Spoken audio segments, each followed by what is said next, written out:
Once again, my friends, this is Noah Fredericks. I've entitled this one From Venus to Mu. Where is Mu? Well, I tell you, my friends, the Scripture, the Bible, it says study to show yourself approved. But, you know, one of the key things that the agnostics, the liberals, those that want to destroy any faith in you, they say, well, anybody can take the Bible to prove the Bible. Well, they might have a point there. The good book says study to show yourself approved, rightly dividing. Dividing what? Truth from error, from mistranslation. And it did not say to study only the King James Version. I had an odd incident happen to me here quite some time ago. I was telling a young minister friend of mine who I greatly esteem the fact that the pastors of today, that they fail to understand Scripture because they fail to understand the idioms and the etymology of this ancient languages. And so that we should spend a little bit of time anyway in trying to search it down. So I recommended one of the greatest scholars of our century, whether we agree with him or not, in toto, which I certainly don't, was a man by the name of Lamsa. He wrote a whole commentary on the New Testament alone, a whole commentary on the Old Testament, and he went back from the original Aramaic and retranslated the whole Bible. Also, he put out a book entitled The Idioms of the Bible.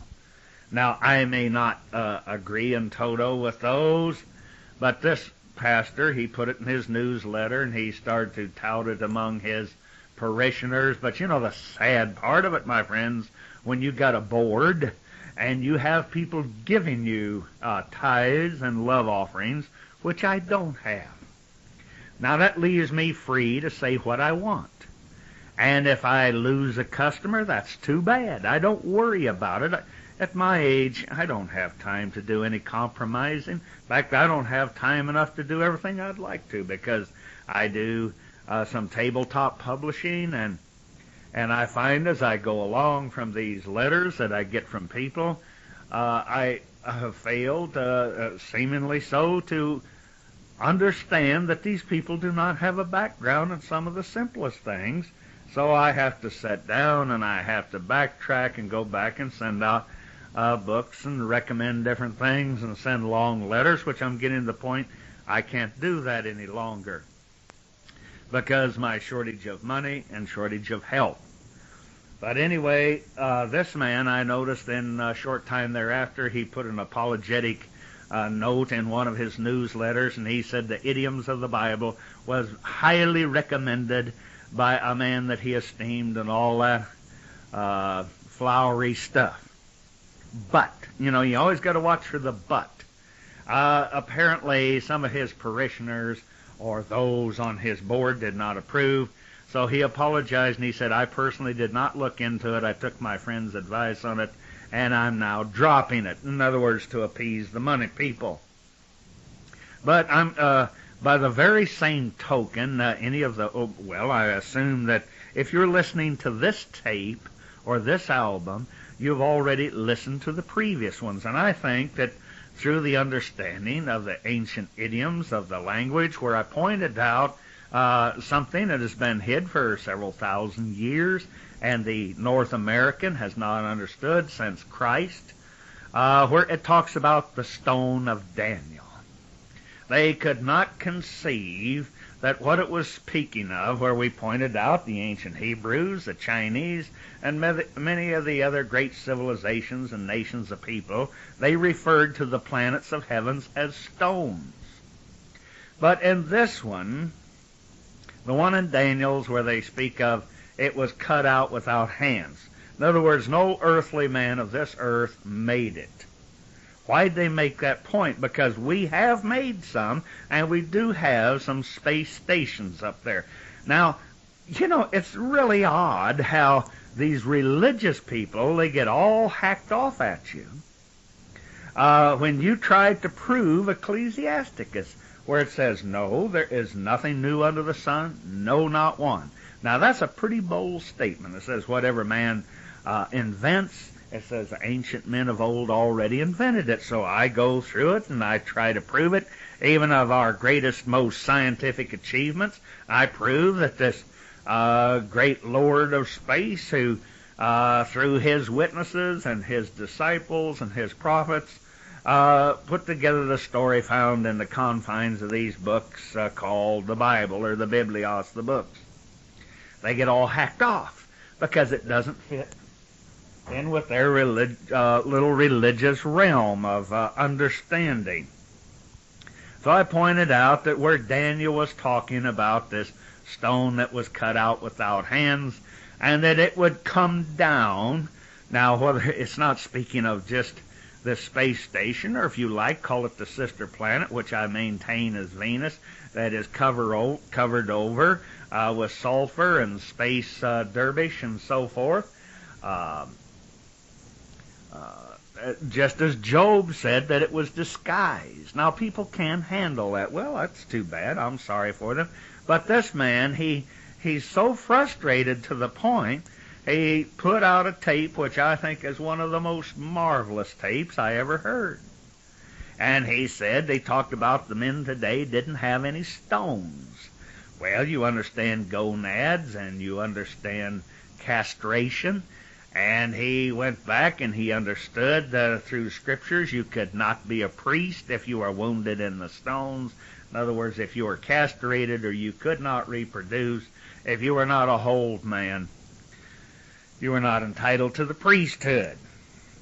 But that's the sad part about it. So many of us, when we take upon ourselves a great job, as does this man, to try to be the shepherd to all the snivelers. Now, to those who cannot understand this, it talks about, you go back and let me refresh your memory, and then we're going to get into the lost continent, as a lot of people think it was, the continent of Mu.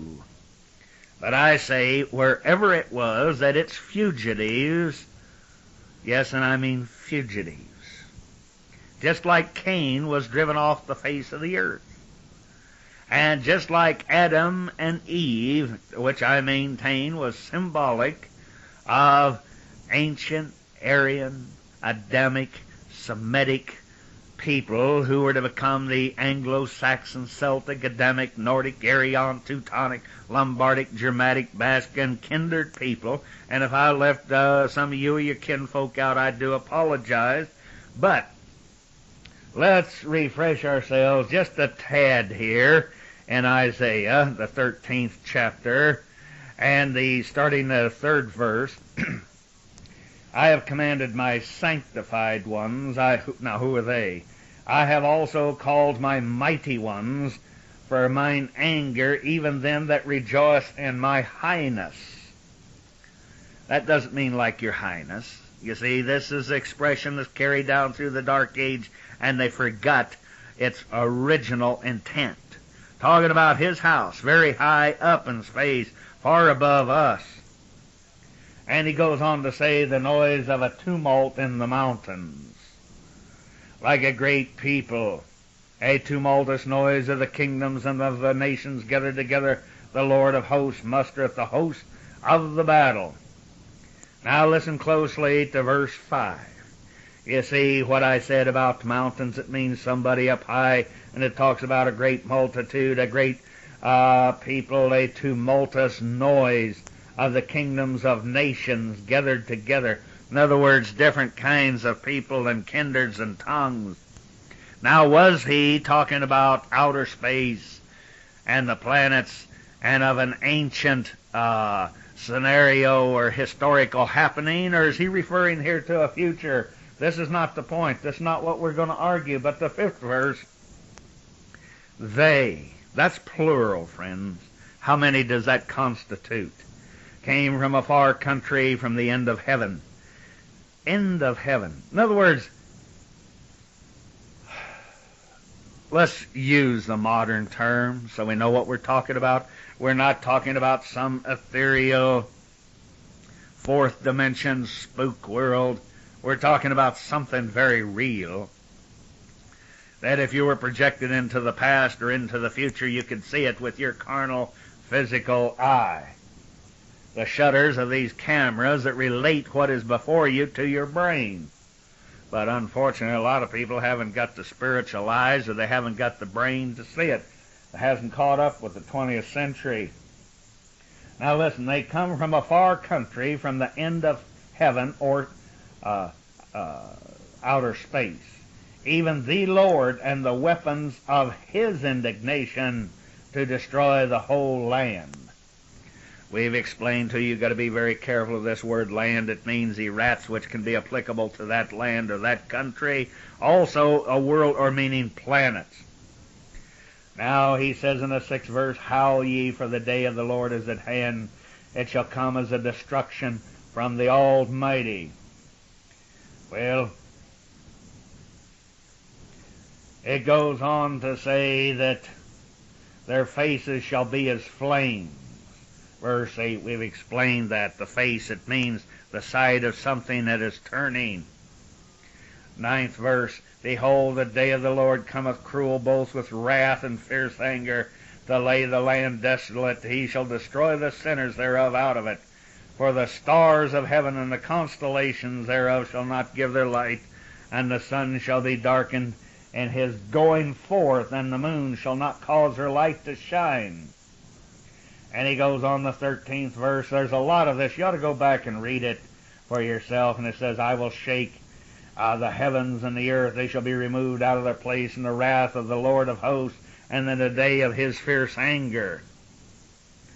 All right, now the 14th verse. I know for all of those that get bent out of shape and say, am I a racist? Am I promoting racism and segregation? Yes, this Yahweh, God of Israel, he is a racist. Yes, all of the gods, as these different other people would refer to them, they are racist. They are all racist in their theology. Now, goes on the 14th verse, and it shall be as the chaste roe. You might go to Micah and read in there where he talks about in that day man will be as rare as a roe, but he's talking about a specific man. He also used the analogy in Micah, I believe, around the 5th chapter, that man shall be like a lion in the forest, laying among all the beasts of the field. And he says, and a sheep, as a sheep that no man taketh up, that every man, listen to this, every man turn to his own people, and flee every one into his own land. And it goes on that talks about those that fall with the sword and shall be dashed to pieces and all.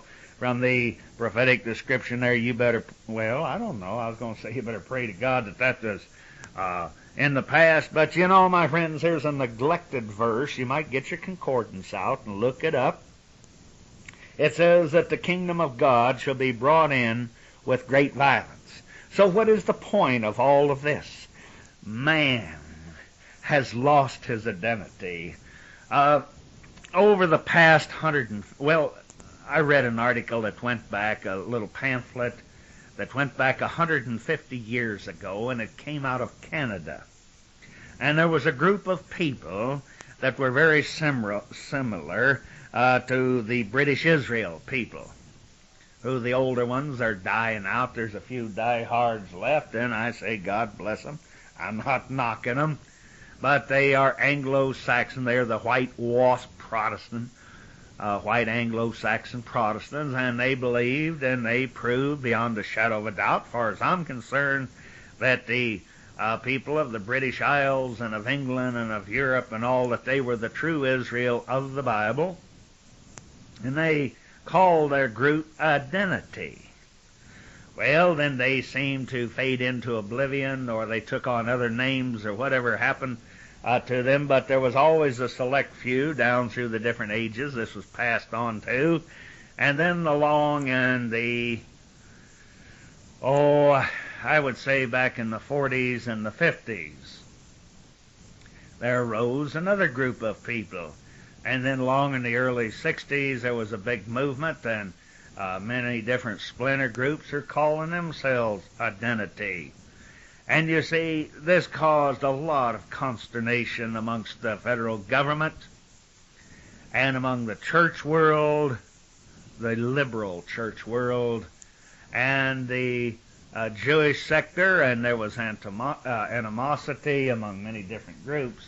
And we found the government came down hard on a lot of these people, using the IRS and a lot of other things to bait them and imprison them. And the more they did this, it seemed you got to be careful when you start to persecute people. Well, this was how the Jehovah's Witnesses got started. Go to your to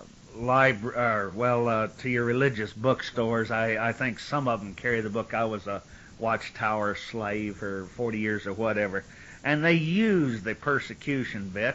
And no wonder when you go banging on a man's door at 7 o'clock in the morning, I don't care how good a fellow is, he sure doesn't want you preaching at him while he's standing there in his bathrobe and his eyes aren't awake and he hasn't had a cup of coffee. But anyway, back to business. All right, let's start nailing this to the wall. Now we go to the 14th chapter of Isaiah there. And he's talking to his prophet, and he says, "Thou shalt take up this proverb against the king of Babylon, say, how hath the oppressor ceased, and the golden city ceased." What does he mean there? Do you understand? Do I understand? Again, I go back and I got to say once again the idioms and the etymology of this language. You hear the Chinese talk about the golden city. But you see, these they came along, well, the adversary created a new guise to hide behind, something new and fresh. It's just like we used to have the Pentecostal movement, and now they came along and they tried the charismatic movement, and then we had the Jesus movement. All these movements of men. In other words, for the new generation that's coming along, we try to wrap it in a whole new foil or a new package, like they say, romancing the pickle. But as we pointed out, the city that talked about planets in heaven were referred to as cities.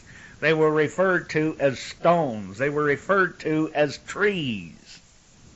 Now, the Almighty, it starts right out in Genesis, and most of these, like the other preacher said, a lot of these preachers do not have the stones to tell you the truth, or they do not have the brains or the intestinal fortitude for fear they might lose some of their tithers.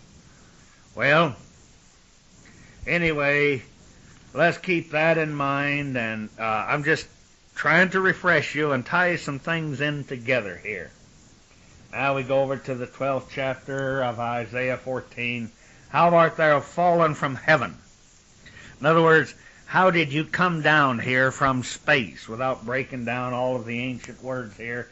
Then it says, O Lucifer, comma, and it's telling from where in space this fellow fell down from. Lucifer means a bright, shiny planet. As we've pointed out in Webster's 4th and 5th editions that were out in the 40s, the ancient name for Venus was Lucifer, and as we pointed out, Job in his 38th chapter, I believe it was, he talked about how it was disguised with an overcoat of clay. And it says, then it goes on after the comment, son of the morning. In other words, this fella Rodriguez, he's of Mexico. How wast thou kicked out of Mexico? For thou hast said in thy heart, I will ascend into heaven. Do you think that was just some bold braggadocio thing that this ancient man of this ancient civilization, do you think this was an idle boast? He must have had the knowledge or men about him, a fallen race of people who had the equipment to try this. What, as we brought out in one of our last albums, and the Christian, the organized religious world has not understood where all of the races and the nations came together and they had one language and this and that. People today can't understand. Well, we're repeating it. There's one world hogwash.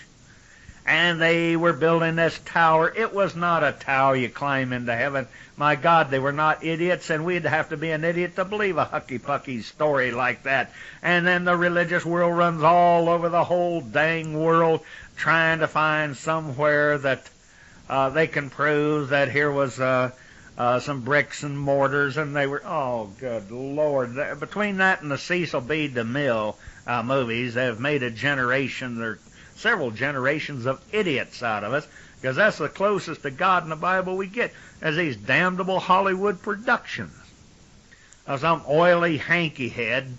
Anyway. Now, where thou hast said in thy heart, 13, I will ascend into heaven or space. I will exalt my throne, in other words, his rule, above the stars. In other words, the planets of God.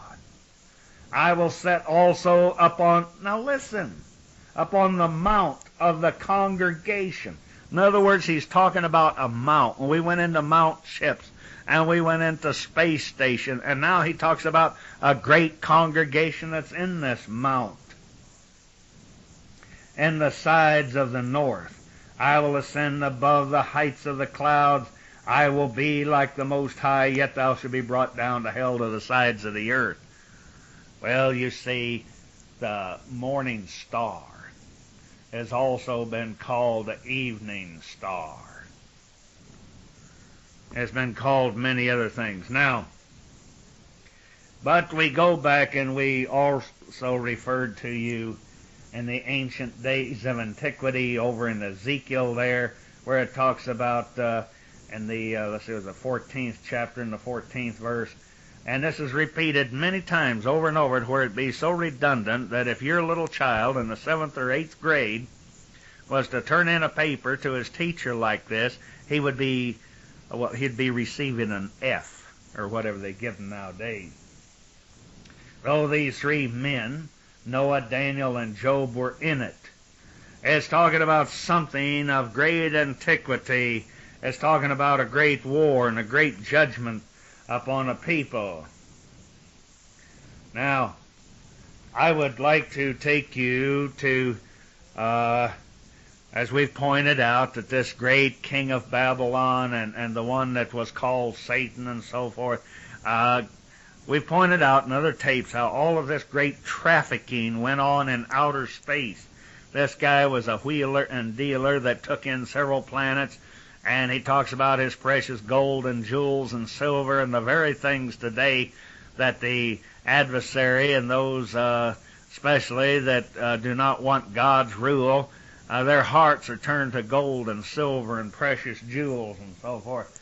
But you say, what has all this got to do with me and the present and the troubles we're going into now? I'm jumping way ahead, way into the future, which could be possibly, in my opinion, it could be from 7 years from now, it could be to 2007, or 3007, if you want to go with the millennial thing, and I don't have the time or the energy to argue this, but I want you to consider this. Now, if you just have a gaseous spook spirit for a God that travels about in a dark, angry cloud full of thunder and lightning and speaks to you in a sanctimonious voice, and he truly does not have a personage like Jesus the Christ, as the religious world calls him, or Yahshua the Messiah, if he was not the eternal God incarnate, then I would say that you're in confusion. But let me read to you, if you would allow me to, from the 21st chapter of Revelation, and starting at the 22nd verse. As I've pointed out, John went on a trip. Where did he go? A lot of people would say this was just a vision he had on his bed, and in his sleepy hours that he saw this awesome spooky vision, and then he woke up and he relayed it to everybody. Well, no, my friend. This was a revelation by Yeshua the Messiah, the incarnate embodiment of the Eternal, who spoke to one of his great extraterrestrial messengers, and he sent him to John. And we've pointed out and proved conclusively, to my satisfaction anyway, beyond the shadow of a doubt, that John went to a very physical place in a very physical body, and he saw some things there. And now, let us go back into one of these trips, verse 22, and see what he saw and what he was promised that, now this is concerning you, my friend, that if you don't pass the test, if you're a faggot, if you're indulging in black magic, soothsaying, the occult, if you're a liar, if you're a perpetual he-whore or whore, in other words, there's no place for you. We're talking about a kingdom, a place of administration and rule. We're talking about the heavenly Zion, which means a government, and where it is centered in space. Verse 22, and I saw no temple therein, and the Lord God Almighty and the Lamb are the temple of it. In other words, there's no religion. Hey, there's no, well, that's his religion. He has a right to, hey, they're all of one mind, of one place, like they were when it said they were in the upper room. And the city, now notice, city. The city had no need of the sun, neither of the moon to shine in it. It's inside of something. We're talking about a great space station, where the glory of God did lighten it, and the Lamb is the light thereof. No, friends, do not get some esoteric religious vision of sweet Jesus sitting there like a glowworm and everybody doing the hallelujah chorus as they dance around him. No, it was through his knowledge and technology that they had an atmosphere and habitable conditions inside of this that probably surpasses anything that we have here on this planet. Now get this. And we pointed out about what the church world and what your King James says about Christ walking on the water. But then we took you back into the ancient language and we proved, and the nations of them which are saved shall walk in the light of it. And the kings of the earth do bring their glory and honor into it. And the gates of it shall not be shut at all by day, nor shall there be any night there. And they shall bring the glory and the honor of the nations into it. And there shall in no wise enter into it anything that defileth, neither whatsoever worketh abominations, or maketh a lie. But they that are written in the Lamb's book of life. It goes on, the 22nd verse, he showed me a pure river. You see, racial streams, not a polluted river.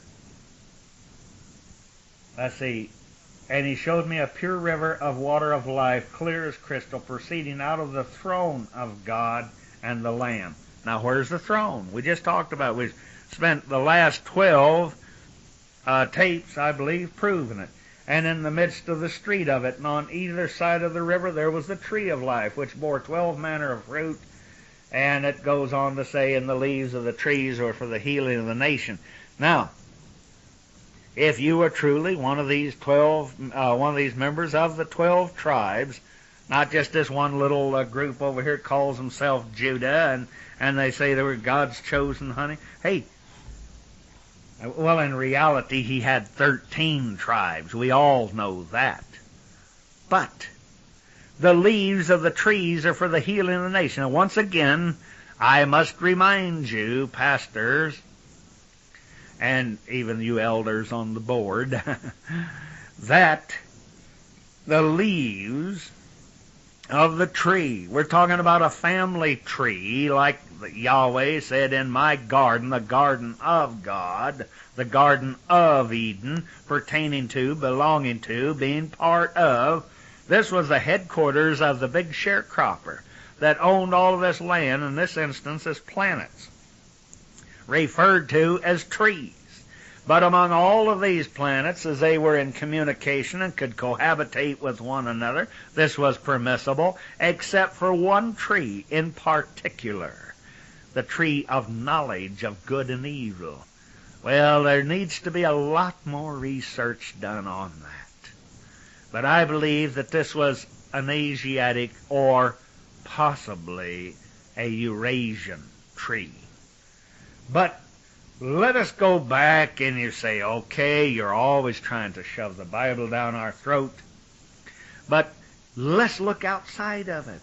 Once again, as I think we have done quite fairly, we've gone back and we've tried to show the records of the heathen, and the records of some of those that we thought were heathen, who in actuality were our progenitors, that went so far back in the ages and antiquity and the shadowy darkness of the history of that era and so forth, that it leaves us quite confused.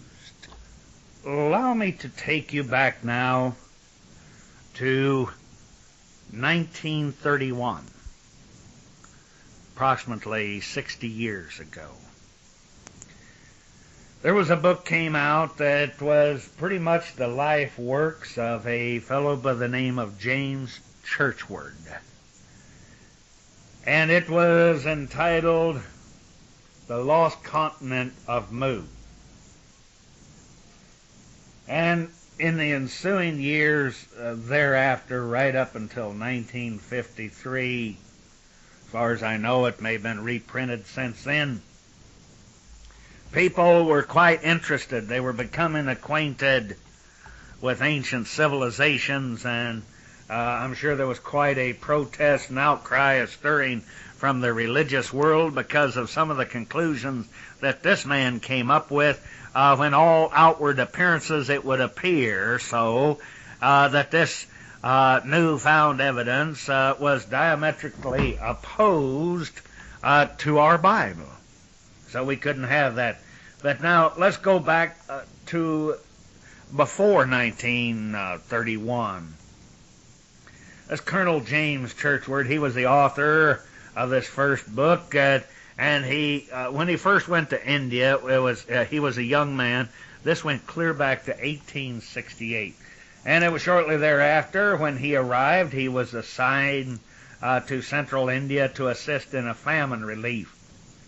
It was here that he was to meet one of these ancient high priests, a rishi, R-I-S-H-I, in a temple school monastery. Well, anyway, to make a real long story shorter, they became very fast and close friends.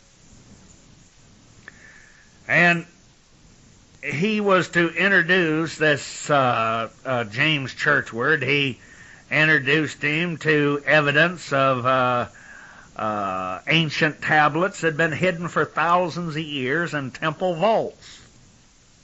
And he showed him the simplest interpretation for some of the symbols that were carved thereon. But this old priest, he noted that this young man's enthusiasm preceded any of his greatest expectations from somebody from the Europe or the Western world and culture. And this, now I may be saying it wrong, Rishi, R-I-S-H-I, but he went further and further in his teachings until he had given Churchward a whole new language here, supposedly the original ancient language of mankind. Now, this may horrify a lot of religious people, but let's see if there's any proof or documentation, and if this did spread throughout the world. And let's look to the past, because a man who does not know his past, he does not have a future. He has no hope. But anyway, if this is true, this ancient language of mankind, the facts are substantiated by these tablets, which they would fire even the dullest of imaginations. And so we found that in the next 12 years, his friendship, he continued with this priest until churchward, in his own right, he had become, should we say, a master of the ancient language, we'll call that of Mu, until he had sufficient knowledge of the earliest of these civilizations described on the tablets in the temples. He went on to search further for more evidence of this ancient past lost civilization.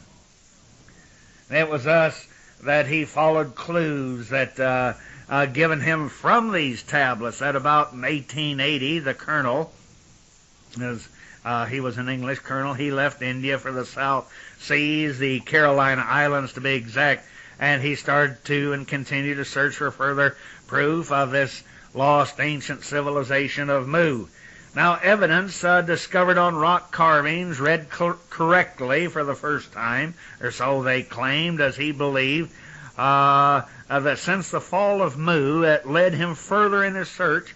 He went to Tibet, he went to parts of Central Asia, and from there he went to Egypt until the Bulag Museum, B-U-L-A-G, in the ancient city of Cairo. It holds the records and the meanings which have been lost through thousands of years, so they claim.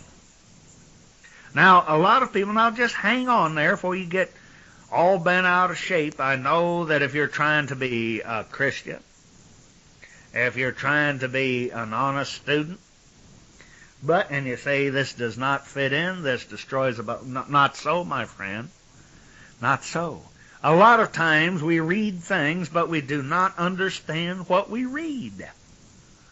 You see, once again, through the failure of our preachers and our teachers and our forebears, having lost the ancient knowledge of these languages, and we've gone through in former tapes and we talked about how the Mohammedans' religion and the different invaders that crossed Europe and from Asia, how they were to destroy the records and all of these, the great schools of On and Vendetta and the Alexandrian Library, and we know all those stories. But somehow, there's always a way, there's pieces to puzzles that man has not considered. And as we have pointed out to you through the Nag Hammadi and the Mahabharata and so forth, that all of these ancient records that told of great space battles and people being kicked out of different parts of the heavens, and where did they go? And as we continue on here, I believe beyond a shadow of a doubt we can show a correlation with what this man was to discover in India that led him to a quest all over the world, and he tied it in together. All right, let's return now to James, or Colonel James Churchward.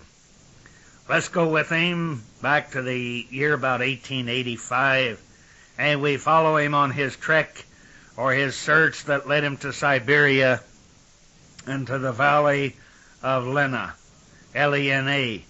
Thence to Lakoff Islands, that's the island of Bones just beyond the mouth of Lena, from where he made his way towards the Ural Mountains and the end of the drift line. Here the trail ended, and it forced, for the time being at least, to give up his search. Then, but he would not be daunted or discouraged. He went on to Australia, where he spent some years in business, and relatives persuaded him to visit New Zealand. Now here he picked up some further clues from the natives called the Maoris, or the Moros, M-A-O-R-I-S. They were the ones that started him again on his wanderings. And then he continued on to the Polynesian Islands, where he put in 2 years exploring the various groups of the Samoan, the Tahitian, and the Marquesian, and the Togan, and so forth. Well, anyway, at last he found the missing link, or he felt that he did, to this most amazing discovery that he had uncovered years earlier. The story is, or I should say the story of Mu, and her vast civilization, where by this time he was convinced that it had spread all over this world. Now get this, 20,000 to 200,000 years ago, inconclusive. It is a story of not only of how that civilization grew, but how it was destroyed and it lapsed into the savagery out of which our own culture has developed. So he took his documents and his photographs and the proof well in hand. Colonel Churchward, he came to America in New York, and there he stayed there. I believe, if I'm correct, he stayed there for the rest of his life, with the exception of 2 years when Niven's discoveries sent him hot footing to Yucatan and Central America, where he went down there to check the records in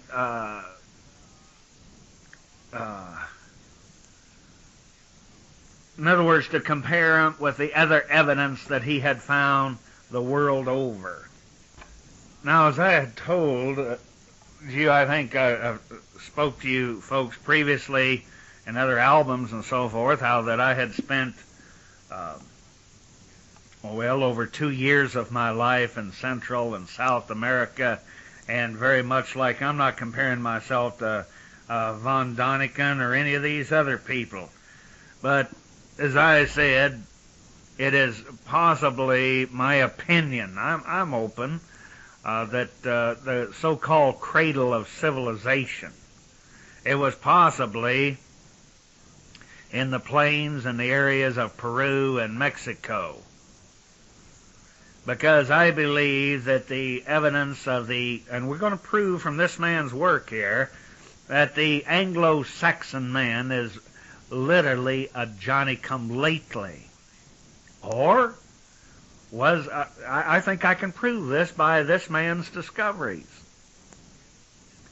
But I believe that the Anglo-Saxon kindred, his ancestors. Now, notice, you religious folks, you know and understand that Christ was called the second Adam,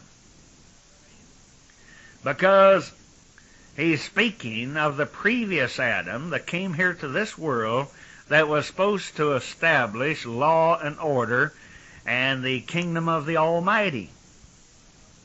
And we showed you back in the 17th century where some silly, out-of-control, asinine woman by the name of Mrs. Hutchison, who many of us suspect was an agent from Europe, specifically from England, to come over here to literally throw a monkey wrench in the works. Because even the people of England realized that when you got too far afield from God and His laws and the righteousness of His laws, if you could get people away from that and forgetting their God and their laws, then chaos was soon to ensue thereafter in a brief amount of ages. And then they once again would be able to recapture this nation and its people who formerly fled. But anyway, so much for that. But we have to know and understand that all matters of science in this work that are based upon the sets of these, there's actually 2 sets of these ancient tablets, the Nakal tablets, Naacal, which he discovered in India many years ago. There was a large collection of stone tablets also. If I remember right, there was 2,500 of them that were discovered by this another fellow in Mexico, and his name was William Niven, Niven. Now, both sets had pretty much the same original, for both sets were extracts of the sacred inscribed, or so they referred to them, as sacred inscribed writings of Mu. Now all this may sound a little crazy, but as of late, 2 of the greatest battles among the organized and disorganized religious world of Christendom, or I call pseudo-Christendom, one of the main things they love to fight about, they divide themselves into two camps. There's the Trinity people, Father, Son, and Holy Ghost. They have three separate gods. And then we have the oneness people who believe that this one God is all of those things in one. But then one of the next question of those who try to advance themselves beyond the pseudo-religious Sunday go-to-meeting religious world, they're fighting a great deal now over the fall of Adam kind. And who was the serpent that beguiled and deceived Eve? And a lot of them have broke it down to just a guy named Adam and a woman named Eve. And a lot of them believe that this devil, this Satan, he came along and got Eve. But it did not come out, and so you really didn't miss anything. So what are we trying to prove here? Now, I think we proved quite conclusively in some of our previous tapes that this Cain or Con, there was a great group of people who were driven off the face of the earth, according to some translations. Not with a switch, but in a ship. And we took quite a bit of time proving how the cherubims were to guard the entrance back into the garden of this great God, Lord, Yahweh, whoever, Ra, if you choose, of space. I'm not being blasphemous because what about this Israel, issue ruled of God, Ra being the ruler, and this was the ancient name of the Egyptians. And did this Ra come from a day in antiquity when the rulers of Egypt truly were the ancient Semitic, Hebrew, Israelite, Adamic man? Was this saying brought about by the Hyksos of the mysterious shepherd kings, as they were called, who come in and closed down all the temples and created law and brought order out of disorder? Because we go back to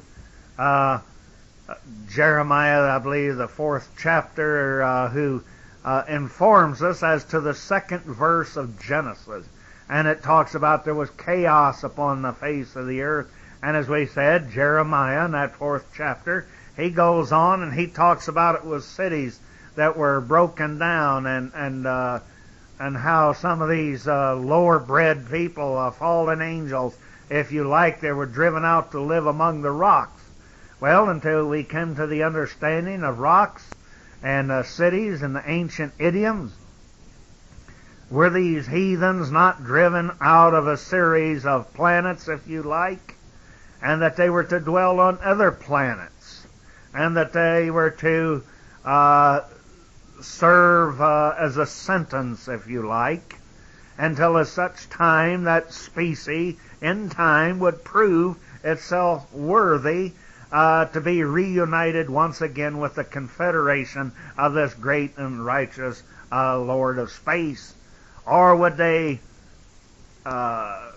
prove to be so unnatural, and we find in nature anything that is unnatural, it automatically self-destructs?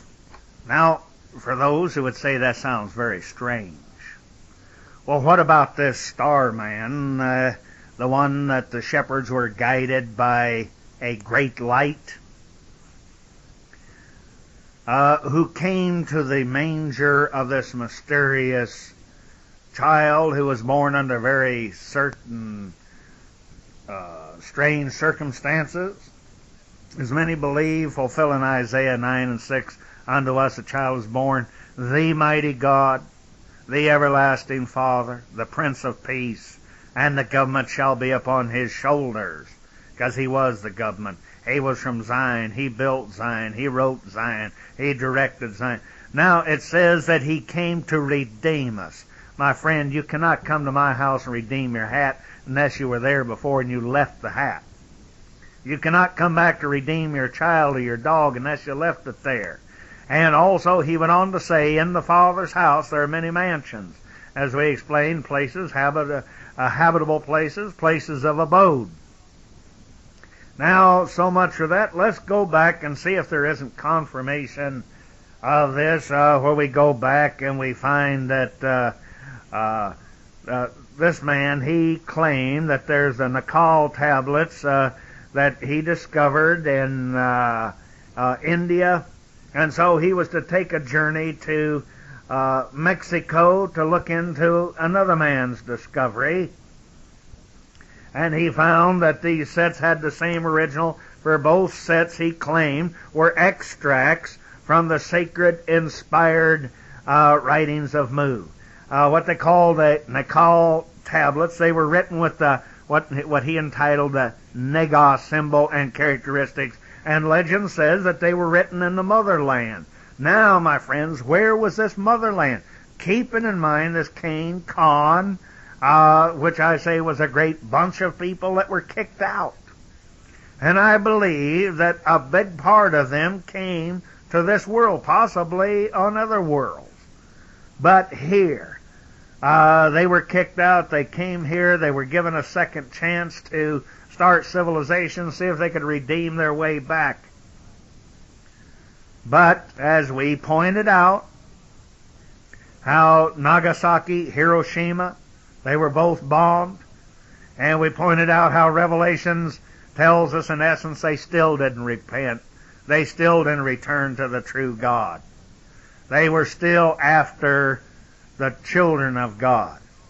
And they're doing it today, but they're doing it so cleverly the dumb white boys can't even see it as we're being flooded. And even as I speak, I sit here talking on an old sanyo made in Japan by those who detest us, want to conquer us. They've said this since the very dawn of time. But anyway, where was this mysterious motherland?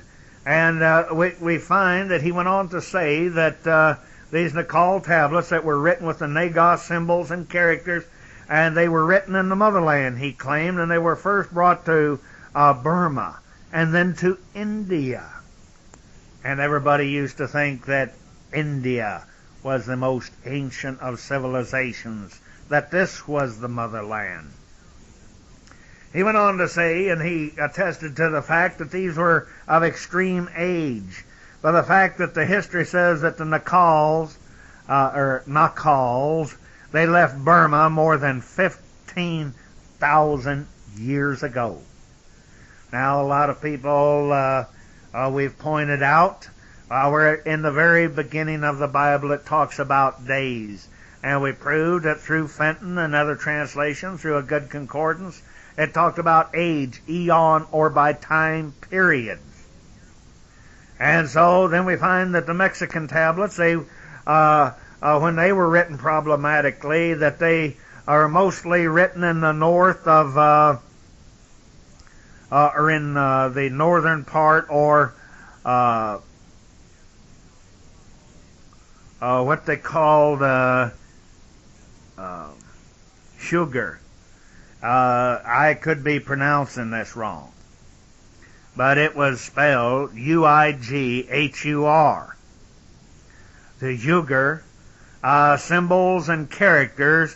Now, their actual writing, there is on both sets in the alphabet of this ancient language of Mu, the motherland, where they were written in, whether they were written in Mexico or in the motherland and brought to Mexico. This man said he couldn't say for sure. He was honest about it.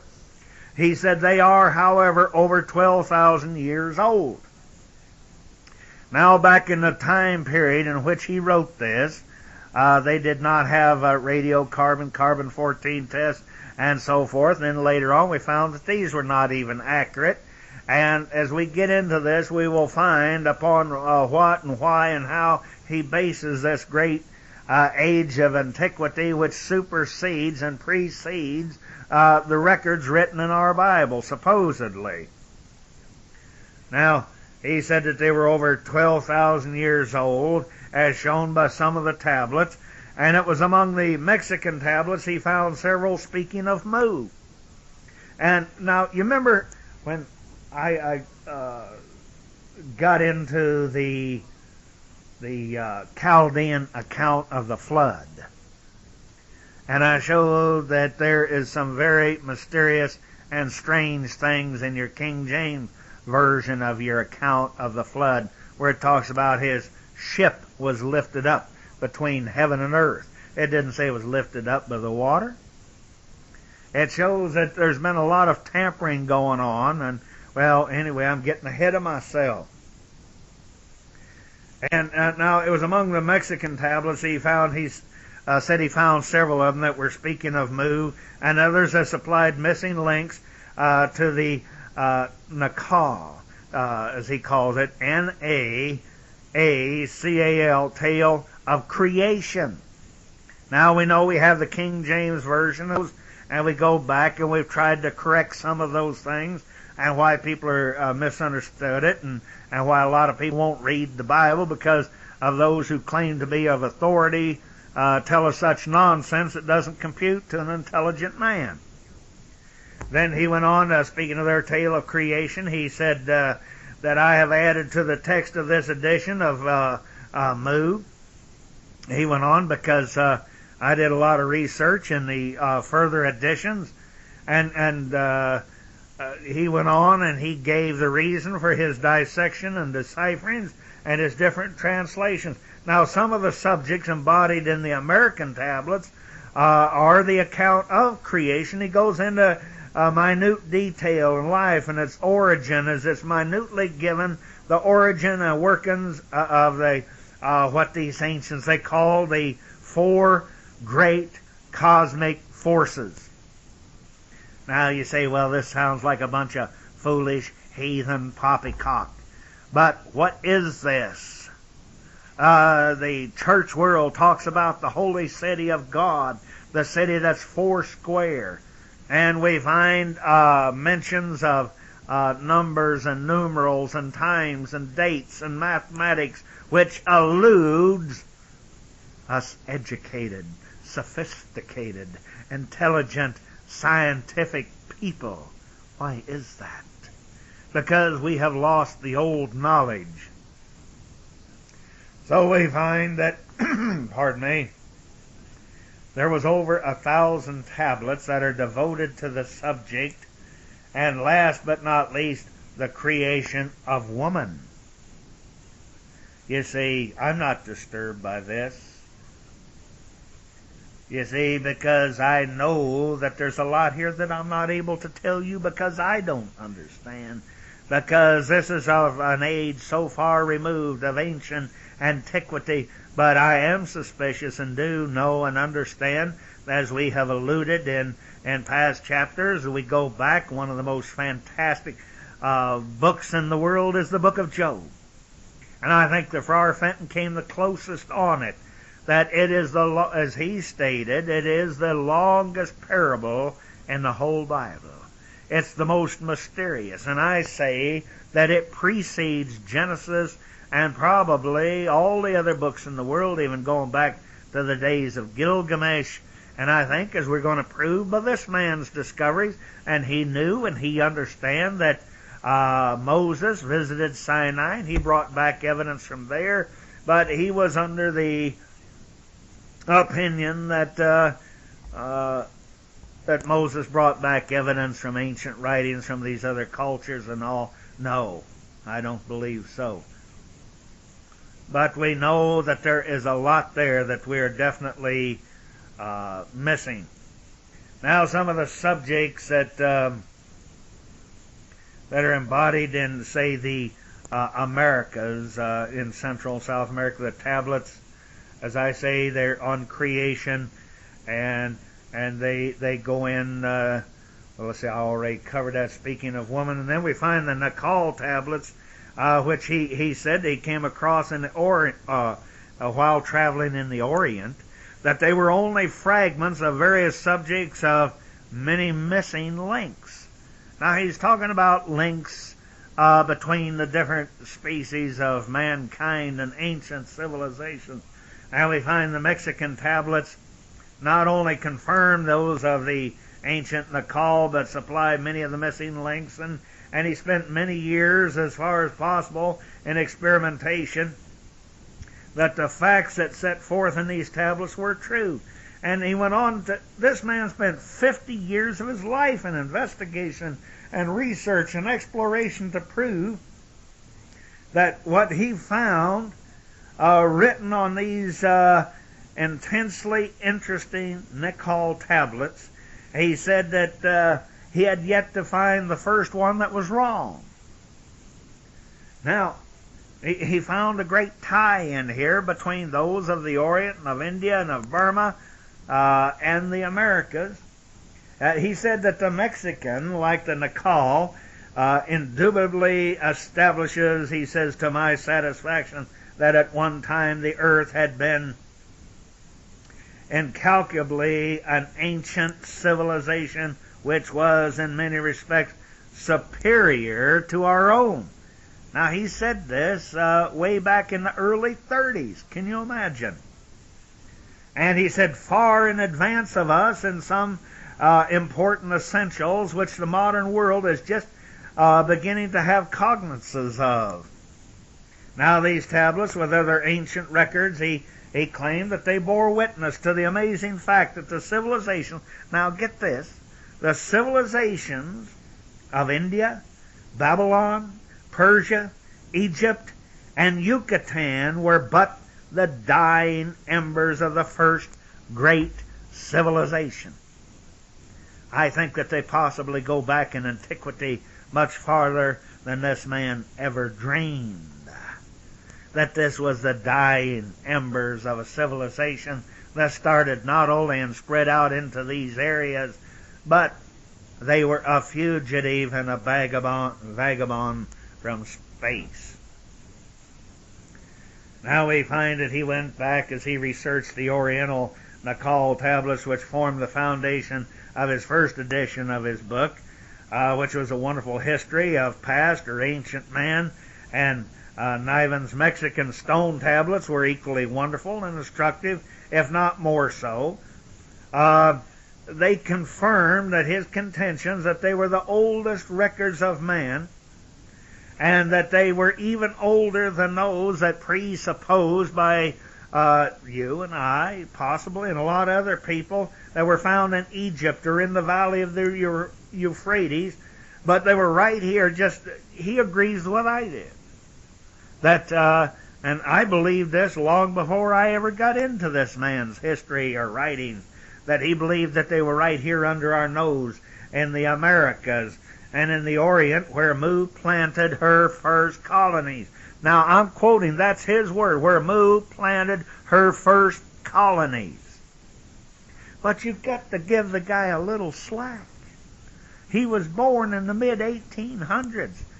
And this man did not get the correlation. Well, I'm sure he saw an airplane before he died. But how could this man know and understand that they were fugitives, that there was a connection tied in with the ancient records of those that were to vex the Adam kind and who got kicked out of the very household in the area of space in which this Adam man was to come? Now, did they not, these adversaries, these enemies of the eternal, how many thousands of years did they precede the Semitic man by? Was he not a Johnny-come-lately? I think that through the records of this man that we will be able to see now, as with the passing of time and with recorded history being brought to light and science, we can see more clearly than what this man, because of the opportunity of the moment and the science and the technology and the understanding that we're now living in, we can get a much more clear picture than he had. A very interesting thing about his old book, as I was once again rummaging through it to refresh my mind, I came across a picture that he had right in the preface that was entitled "A Relic from Mu," and he shows a jar. Quite an interesting picture, and He said that it was made of bronze and laid with gold symbols, and it was taken, he said, from one of Mu's submerged cities. And it was estimated at that time to be 12,500 years old. Now, it would seem that I got myself in a tight or in a corner, but I would remind you, as I said earlier, that these were the remnants of a dying age, an ancient civilization, and that they were from other places in the galaxy. And at what time they got here? But this man, he believed, he said the Garden of Eden, he said that it wasn't in Asia, but he went along with a lot of people of his day and age, back with Donnelly and them, that they believed they believed that Eden was in Asia, which is now part of the sunken continent that they claim to be in the Pacific Ocean. And he didn't go along with the Bible story of creation and the epic of the 7 days and the 7 nights. And he said that this came, which came first from the people of the Nile of the Euphrates Valley. But now he says that this submerged continent, Mu, the motherland of man. But I have to disagree with him and his assertions. They cannot be proven. In a lot of these cases, this is his opinion, but overall, I would say the complex records that he discovered that were written down on these long-forgotten sacred tablets in India, together with all of his other ancient gathered records from other countries, they tell of this strange country of what he claimed. They said they spoke of an inhabitants of 64 million people who went back 50,000 years ago, that they had developed a civilization superior in every respect to our own. They described how, among other things, the creation of man and this mysterious land of Mu. But, you see, as we've gone along and we've pointed out that the Hebrews, and we find the Egyptian and people, I think, at least to my satisfaction, I've proved that the fact that these invaders, these, Christ himself said, you're pilgrims on the earth. He said, be not of this world or planet, because you're not. And Abraham, he said that he was a pilgrim. He said he looked for a holy city, and he knew it was not on this earth, because if it had been, he would have found it. Now, that was a pretty bold statement back then.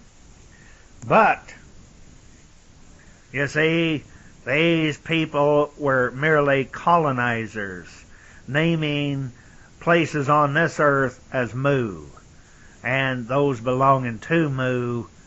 But where was their original homeland? So we find that as we go comparing the writings and the records of these ancient civilizations as revealed in these written documents of these prehistoric ruins and geological phenomenon, he found that all of these different centers of civilization, they had drawn their culture from a common source that he maintained was Mu. Now, once again, I would refer you back to this ancient book, the Chaldean account of the flood.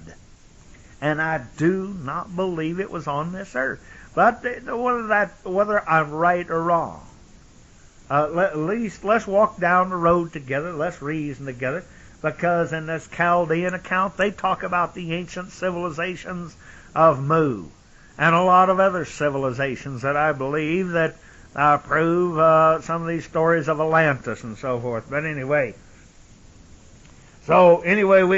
we may therefore be very sure, my friends, that the biblical story of creation as we know it today, or at least as it's understood by the civilized pseudo-Christian world, evolved, he believed, from the very impressive account, I mean to say, that was gathered from all of these ancient tablets which related to the history of Mu, a history 500 centuries old, he claimed.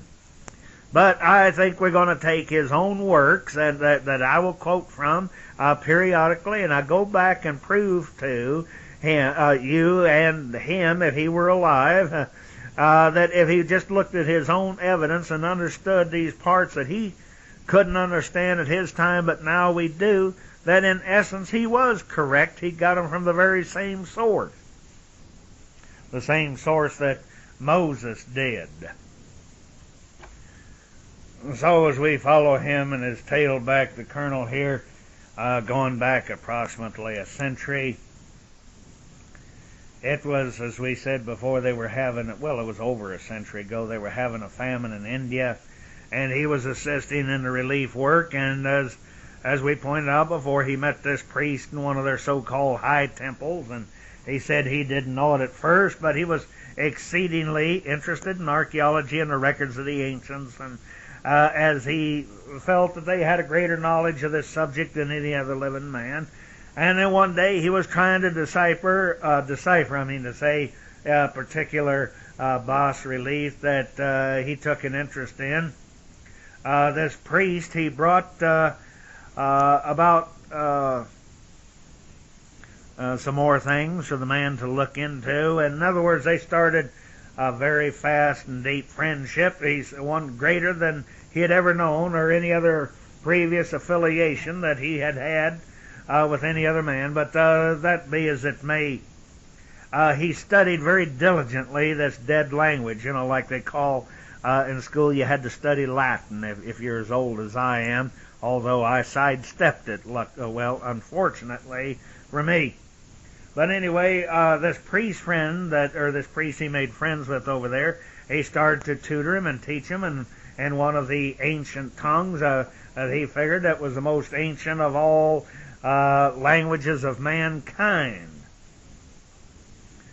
Anyway, one day, while this priest was in a very talkative mood, he told this man that there was a number of ancient tablets in the secret archives of the temple, and he said that what they consisted of he didn't know, because he had seen only what they call the chatties, as they were called, containing them, although he was in a position that he could examine these writings, but he had never done so, as they were sacred records not to be touched.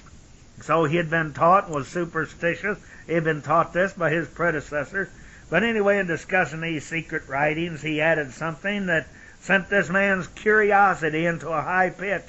And he had already mentioned the legendary motherland of man, the land, or this great mysterious land of Mu. Now, he went on, the colonel said, he amazed me by the admission that the precious tablets were believed by many to have been written by the Nakals, either in Burma or in the vanished motherland itself. He went on to say that he became very impatient to see them. He wanted to learn what these writings were about, and to see these fragments of a vast collection that were taken from one of the 7, what they call the, I'll probably get letters from this, the Rishi or Rishi, R-I-S-H-I. In other words, that what this meant was the sacred cities of India. Now, the bulk of them were to believe for centuries to have been lost. But still there remained an opportunity to see what he might find out from the ancient fragments of antiquity that were lying dust-laden in these darkened secret chambers where they had been hidden from the prying eye of Western man.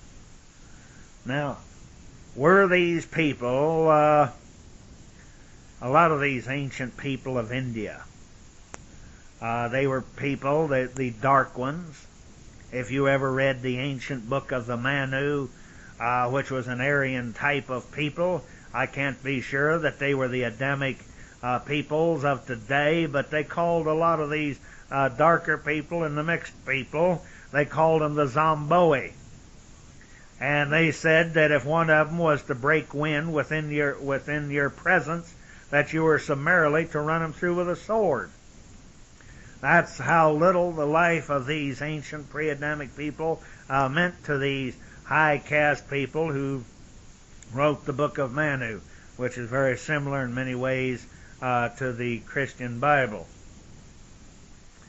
But anyway, we found that it was day after day he attempted to discover some method to which he might obtain access to all of these great hidden treasures, and he was just dying of curiosity. He wanted to examine these things, and this old priest would say, a touch of sadness in his voice, "I would, my friend, that I could satisfy your desire, but this must not be." And he went on, and so after quite a great period of time, finally he was decipher some of these things, and he would put it all together, although the priest helped him greatly and given him the keys to this ancient language. And so after a while, the priest became so entrenched in this that he was even going to challenge the wrath of the gods, so to speak, so that he might have his curiosity satisfied.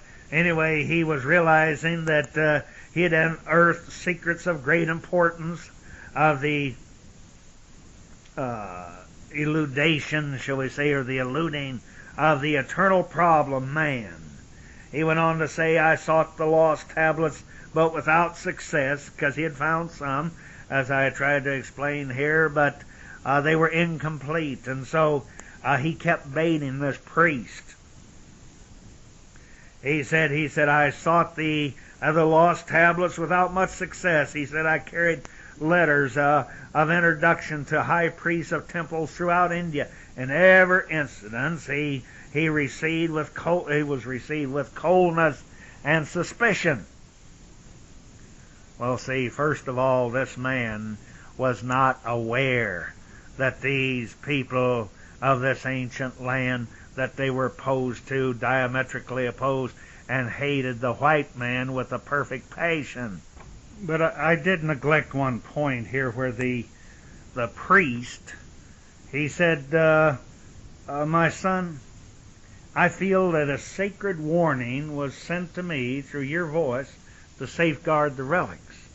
In other words, I believe that he had, through his own curiosity and whatever, and he wanted to preserve this, that somehow that these priests, if you like, they were so far distantly removed that they had lost the ability, and they knew that, like in the time of Nebuchadnezzar, when he said, quoting from the Friar Fenton, he says, "Bring forth the bagpipe players."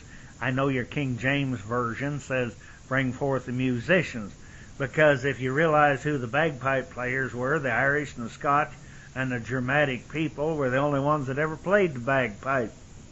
So this was to identify people who were previously called and believed by the thundering masses to be Gentiles.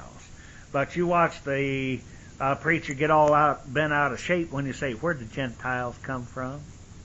They've never bothered to explain that to you. But anyway, getting back here, where he's talking to the priest, he told about how he had seen such tablets, and each one would declare doubtlessly that they were telling the truth.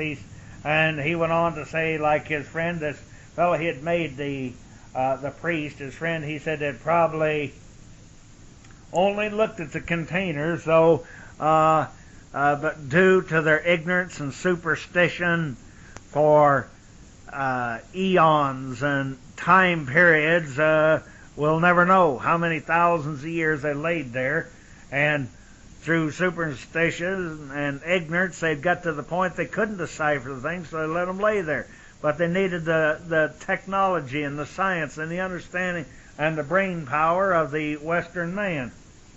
But anyway, once in Burma, he gave the account that he visited an ancient Buddhist temple in search of a lot of missing records. "And from where do they come?" asked the high priest. He said he looked at this Western man with a great veiled suspicion. He says, "From India," he replied to this fellow. And then he says, "Then go back to India." Now here's where he got one of the clues. And he said, "Ask the thieves who stole them from us to show them to you." And spitting on the ground at his feet, he turned and walked away from this white man. So this poor soul here, with all these rebuffs, he became very disheartened and disenchanted, and he had already obtained so much valuable information from the tablets, but he was still determined that he was going to study the writings of all of the old civilizations and compare them with the legends of Mu.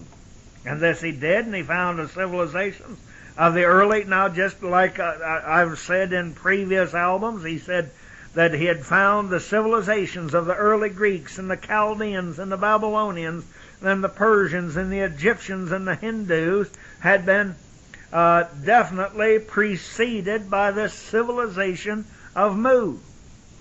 So he continued his research, and he discovered the lost continent he believed had extended somewhat somewhere north of Hawaii to the south as far as the Fijis, and Easter Island was undoubtedly one of the original habitats of man, and he learned that this beautiful country there, that there had lived a people that colonized the earth. Now listen to this, colonized the earth. From whence did they come to colonize the earth? Even he, but he was very subtle how he alluded to this. All right, people talk about angels. They talk about the sons of God that came down, as is reported in the book of Genesis. They saw the daughters of men, found them fair, and they cohabitated with them. So was Genesis in reality talking about these ancient civilizations of the people of Mu? Was this some of these people, this lost continent, was this the people that the Almighty said that they were not to cohabitate with? In other words, you could take of the trees of knowledge of good and evil, of all the other trees, but of the tree of the knowledge of good and evil, don't touch it, because they were satanic. You couldn't breed with them because genetically there was something in their bloodline that they, after centuries, had proved they could not remain true. But anyway, he goes on, and he said that he had learned that this beautiful country that there lived a people that had colonized the earth and the land had been obliterated. He believed, and so it would seem by terrific earthquakes and submersions 12,000 years ago had it vanished in a vortex of fire and of water. So yes, we know, and we cannot refute and deny the historical, the legends, and the archaeological evidence of ancient civilizations in different time periods and different epochs that go back into the farthest reaches of antiquity. And just like in the upper Tarim Basin in the Han Shan Mountains, where it talked about a great man, Fohai, that a lot of people equated him to and believe that he was the very Noah of the epic of the Genesis account of our Bible. No, I believe that there was later catastrophes after the flood, and those colonizers that settled here upon the earth, and I believe possibly this Fohai, he could have been a descendant of those that were called the colonizers from, or left over from the flood, and that they were here, and they were in, shall we say, a mixed neighborhood of ancient Torogs or Turanians or Bactrians or ancient Mongolian types who were inhabiting that area. And let's say, if we're going to believe Genesis, where it talks about the watchers from the sky. Many, many places we've discussed the watchers and how, and the Bible is brought out very clear by Fenton that they were anxious to be off to patrol the earth. And then it talked about those who were to patrol even the most furthest reaches of outer space. But anyway, he went on to say that he learned from an original story of the creation of the world that it was on the continent of Mu that the first man came into being. Now, was it really referring to this world? Was it referring to another world? But anyway, he went on to trace the story from Mu to India, where colonizers of this supposed ancient vanished continent had settled, from India into Egypt, and Egypt to the temple of Sinai, he says. the temple of Sinai, where Moses copied it. And I believe beyond the shadow of a doubt, my friends, that if anybody with any intelligence and open-mindedness and sit down with a computer and somebody who I have to shatter my male ego here and say somebody who was a better organizer than I am. Now, see, that's a great ability in itself, and a lot of us simply don't have it. We can see the overall picture of it, but we're not able to put it in a concise order so that our fellow man can see the same thing that we see and understand it. But I'm going to take the brief moments on this tape, and I'm going to go through this again for those of you, and I pray that there's somebody a lot younger than me and who can see what I'm trying to get across here. I am going to give you 49 or 50 things in the Old and the New Testament and just give you a one-word clue.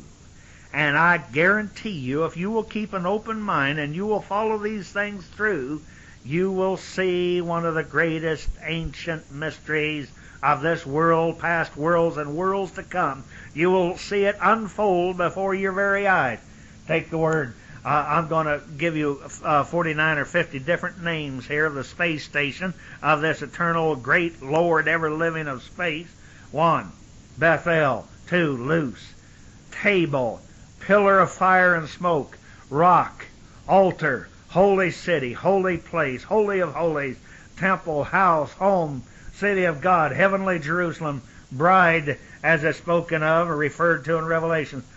Throne, the great white throne, habitation, window or a door in heaven, the house of the height, the house of pleasure, the mountain of God, the house of the heights, the house of Adam, also referred to Eve, also Kava, which will make it 50 here in just a minute, hill, womb of the morning, Lucifer, Venus, morning star, evening star, where Christ, read Revelation 22:16. Christ said he was the bright and morning star.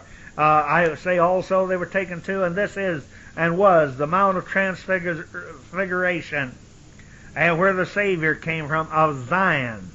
There's S-I-O-N, then there's Z-I-O-N, then tree, and the tree of life, and the tree of the garden, paradise, park, Eden, garden, rock, the stone that was mentioned by David and the stone mentioned by Daniel. It was a holy altar of space. The house of the ram, also referred to the bull, referred to as the great judgment hall and the seat of judgment. I think I've given you 50 or 51 there if you want to go back and you want to count it. So if this man could only understand and had known that a lot of these things that, let's say, either it was copied out in a computer for him or written down for him, because for our Fenton says Moses didn't carry any tombstones down. He thought that this was written on 2 little tablets that he was able to put in his vest pocket, so to speak. So he said that Moses was to copy this to the faulty translation, he said, of Ezra 800 years later. And he goes on to the plausibility of this will be apparent even unto those who studied between the story of creation, he says, as we know it, and the traditions that originated in Mu. Now, he goes on to say, before starting to relate the writings on the tablets, he said, I'll give you a page of the vignettes found on them with their deciphering and their translation. And we're going to find that a lot of things that are interested, I imagine, if a lot of you that hear these tapes, if I'm still alive or still around, and you would like to have some copies of this, if they're still available, I will send you out some pictures so you'll have a visual aid that in order to go along with this tablet or the history of these ancient tablets and the great evidence that we find there that the colonel I'm speaking of, not having the gift or the curse, as it may be, of our age, of the science and the electronics and etc. that have unfolded, where he might have had a whole different view or slant in interpreting these Nakal tablets.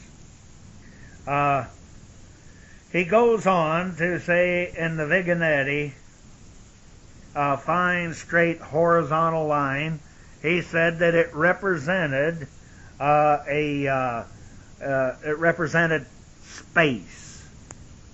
See, instead of heaven, it represented space. Well, my friends, I think we better quit on this note, and we're going to get into some really exciting things.